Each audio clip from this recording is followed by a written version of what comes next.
होंगी। डॉक्टर अजीज खान, आपके लिए सवाल मेरा ये है, जैसे राजीव ने कहा कि आप नहीं चाहते कि 2014, 17, 19 के तरह पैटर्न पर जो बीजेपी ने चुनाव जीता वो पैटर्न दोहराया जाए, इसीलिए राकेश त्रिपाठी कह रहे हैं कि सिर्फ चुनावी वादे आप कर रहे हैं, किसानों को बरगला रहे हैं। पश्चिमी उत्तर प्रदेश में बीजेपी ने तो वादे किए और काम कर भी दिखाया है, वो उनका पक्का वोट बैंक है। देखिए विपनेश जी, राकेश जी को आपने एक लंबा वक्त दिया है, मुझे कम से कम पूरी बात रखने का मौका दीजिए। अभी मैं थोड़ा सा पुरानी पेंशन पे आऊंगा, उसके बाद हम मुद्दों पे आएंगे, अपने संकल्प पत्र पे आएंगे।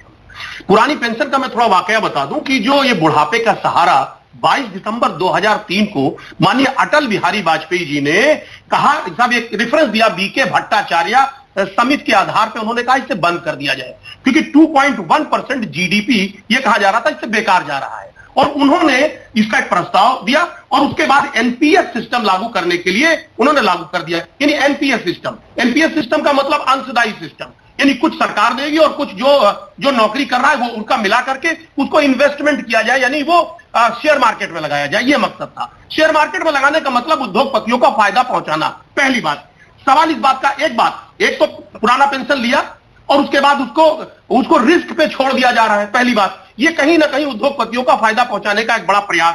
दूसरी बात, एक दूसरा चेहरा देखिए बीजेपी का।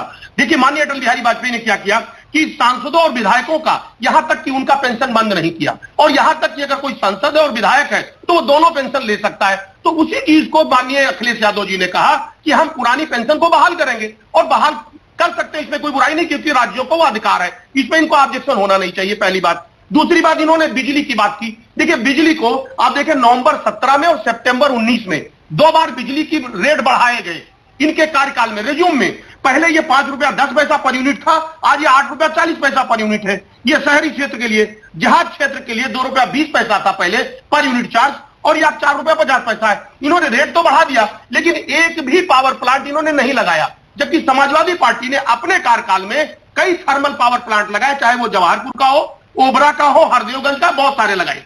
और जो हमने पावर प्लांट लगाया उसी से बिजली आज सप्लाई हो रही है और लोगों को मिल रही है। अपने रिज्यूम में इन्होंने कोई पावर प्लांट नहीं लगाया, इसलिए हमें पता है कि मैंने रेट बढ़ाया नहीं था, कम रेट पे हम बिजली दे रहे थे। रेट बढ़ा इसलिए हम 300 यूनिट बिजली दे सकते हैं, मेरे पास है, क्षमता है। अब मैं अपने संकल्प पत्र पे आना चाहता हूं। हमने कहा किसानों को ब्याज मुक्त लोन देंगे, भाई हम पहले दे चुके हैं। नहीं, योगी जी तो कह रहे हैं जब बिजली नहीं होगी तो फ्री कहां से देंगे? अरे भाई बात तो सुनिए। अरे विपनेश जी, आपने कहा था, उन्होंने लंबा उनको वक्त दिया था आपने। हमने कामधेनु योजना था मेरा, उसे पोल्ट्री फार्म के लिए, मधुमक्खी पालन के लिए, पशुपालन के लिए हमारी स्कीम पहले भी रही है। 25 लाख से लेकर के 1 करोड़ 32 लाख तक हमने दिया है कर्ज। हमने कई सारे काम किए हैं, जैसे समाजवादी पेंशन योजना। आप देखिए ना, इससे पहले 12 से 17 के बीच में 55 लाख गरीब परिवारों को हमने समाजवादी पेंशन योजना दिया। 18,000 रुपए प्रतिवर्ष अब देने का वादा पहले हमने कम दिया था, अब हमने बढ़ा दिया है। हम चूंकि ये काम कर चुके हैं, हमने आईटी सेक्टर में, आईटी क्षेत्र में हमने कहा 22 लाख नौकरी देंगे। आप अंदाजा लगाएं कि एक सीएल में, सुन लीजिए, अरे विपनेश जी, एक सीएल में हमने लगभग 6,000। जल्दी से एक बड़ी खबर आ गई, फिर दोबारा मैं आऊंगी आपके पास। हमने जो वादा किया, प्लीज सुन ले मेरी बात, जो वादा किया वो हम कर चुके हैं, हम उसी को इंप्लीमेंट कर चुके हैं। हम कोई नई नवेला वादा नहीं कर रहे।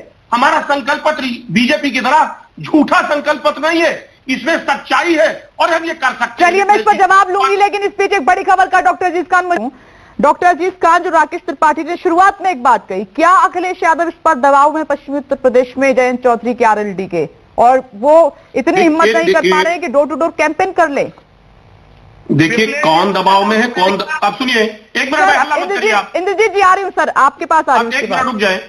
देखिए ऐसा है विपनेश जी, कौन दबाव में है, कौन दबाव में नहीं है। अमित शाह जी ने सीधा कहा, सरेंडर कर गए, कहा साहब जैन जी हमारे साथ आ जाइए। ये सीधा इनकी हताशा और निराशा। पहली बात मैं कह रहा हूं, ये कह रहे थे साहब हमारे नेता गांव जा रहे हैं, पांव जा रहे हैं। अभी डिप्टी सीएम केशव प्रसाद जी अपने विधानसभा क्षेत्र में गए थे, किस कदर वहां की जनता ने उनको दौड़ाया, वीडियो वायरल हुआ, लोगों ने देखा। ये देखिए, ये सब कहने की बात है, ये सब जानते हैं। दूसरी बात, मैं अपने प्रोजेक्ट पे आना चाहता हूं। आज हमारा जो संकल्प पत्र है ये पूरे उत्तर प्रदेश में एक्सेप्टेबल है, और माननीय हमारे राष्ट्रीय अध्यक्ष महोदय ने जो संकल्प पत्र लिया, जो संकल्प लिया है, उसे पूरा करके छोड़ेंगे, चाहे वो एमएसपी देने की बात हो। कि एमएसपी पे हंस रहे हैं, मैं आपको बताना चाहता हूं 20,000 करोड़ रुपए हमारे देश का विजय माल्या ललित मोदी, नीरव मोदी लेकर के विदेश में भाग गए। अगर 1000 करोड़ रुपए हम खर्च कर देते किसानों के ऊपर तो सबको एमएसपी मिल जाती। लेकिन ये किसानों से हमदर्दी नहीं है, इनको उद्योगपतियों से हमदर्दी है। इसलिए हमारे नेता ने कहा एमएसपी हर फसल पर देंगे, हर एक फसल पे हम एमएसपी देंगे। पहली बात हमने कहा किसानों को सिंचाई मुफ्त देंगे। क्या बुराई है भाई? किसानों को पहले 100 बीएचपी देते थे, 100 रुपीज पर बीएचपी देते थे आप, आज आपने 170 रुपया पर बीएचपी कर दिया। बताइए, 2 गुना किसानों का रेट बढ़ा दिया आपने। हम अगर कह रहे हैं हम फ्री में देंगे तो इसमें क्या बुरा है? और हम दे सकते हैं क्योंकि हमने पहले दिया है। दूसरी बात, नौजवानों को लैपटॉप हमने पहले भी दिया है, 18 लाख लैपटॉप हमने पहले बांटे हैं, हम फिर लैपटॉप देंगे। हमने कहा कि जो सांड आज देखिए रास्ते में जाते हैं, आप लोग घायल कर देते हैं सांड, उससे लोग घायल हो रहे हैं। ट्रामा सेंटर में जाके देखिए, जो सांड से घायल होगा उसको 5 लाख रुपया हम मुआवजा देंगे। जो किसान को मारा गया है, जिनको जो शहीद किसान है, उनको हम 25-25 लाख रुपए का मुआवजा देंगे। ये लिस्ट तक नहीं बना पाए, सूची तक नहीं बना पाए, लेकिन हमारे नेता ने कहा कि जो लखीमपुर में जिनको रौंदा गया है उनको हम 25-25 लाख रुपया देंगे और उनके पक्ष में हम स्मारक भी बनाएंगे। लेकिन इनको ये नहीं समझ में आ रहा है क्योंकि हम जो संकल्प करते हैं उसको हम अमल में ला रहे हैं। दूसरी बात, यश भारती सम्मान हम पहले देते थे, इन्होंने बीच में बंद कर दिया। हमने नगर भारती सम्मान हम पहले देते थे, नहीं, और आज हम उसको और बड़े स्तर पर ले जाएंगे, गांव-गांव ले जाएंगे, तहसील स्तर पर ले जाएंगे। मकसद हमारा सिर्फ ये है कि हमारी हर स्कीम गांव तक पहुंचे, लोगों तक पहुंचे, और लोगों के लिए सरकार बनाई गई है, इसलिए सरकार का फायदा जनता के लिए हो। क्योंकि जनता जब सरकार को चुनती है तो वो सरकार जनता के लिए काम करे। ये जनता के लिए नहीं काम करते, ये उद्योगपतियों के लिए काम करते हैं। और हमारी मांग है कि ऐसी सरकार को जनता उखाड़ कर ठीक है, आपने अपनी बात रखी डॉक्टर जी।